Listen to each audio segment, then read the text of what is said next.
Hello আমার ভাই ও বোনেরা, আমার সবজির বাগান থেকে আপনাদের স্বাগতম জানাচ্ছি।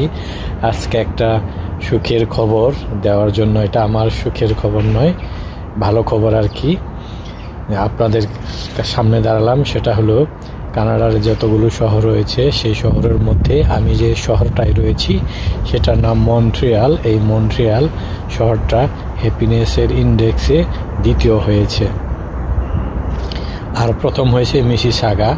আপনারা জানেন কানাডা মানেই অনেকে মনে করে টরন্টোকে অনেকেই কানাডার রাজধানীও মনে করে থাকেন এবং এটাকেই প্রধান শহর হিসেবে গণ্য করে থাকেন। যদিও এটি কানাডার বৃহত্তর শহর, কিন্তু টরন্টো এই হ্যাপিনেস ইন্ডেক্সের 10 নম্বরে রয়েছে, একদম সর্বশেষ।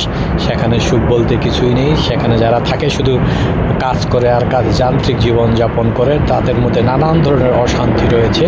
কিন্তু মন্ট্রিয়ালের নাম অনেকেই শোনেননি। মন্ট্রিয়াল হলো কানাডার দ্বিতীয় বৃহত্তর শহর। এই শহরে আমি থাকি এবং এই শহরের লোকজন হ্যাপিনেস ইন্ডেক্সের দিক দিয়ে দ্বিতীয় স্থানে রয়েছে। এটা খুবই একটা ভালো খবর। আর এই জরিপটি করেছে বিশ্ববিখ্যাত mobile company Roger mobile company. সুতরাং আমি একটা হ্যাপি শহরে বসবাস করছি। এই যে দেখেন আমার বাগান, পিছনে আমার বাগান দেখা যাচ্ছে। আপনারাও সবাই ভালো থাকবেন, হ্যাপি থাকবেন। সবাইকে অসংখ্য ধন্যবাদ।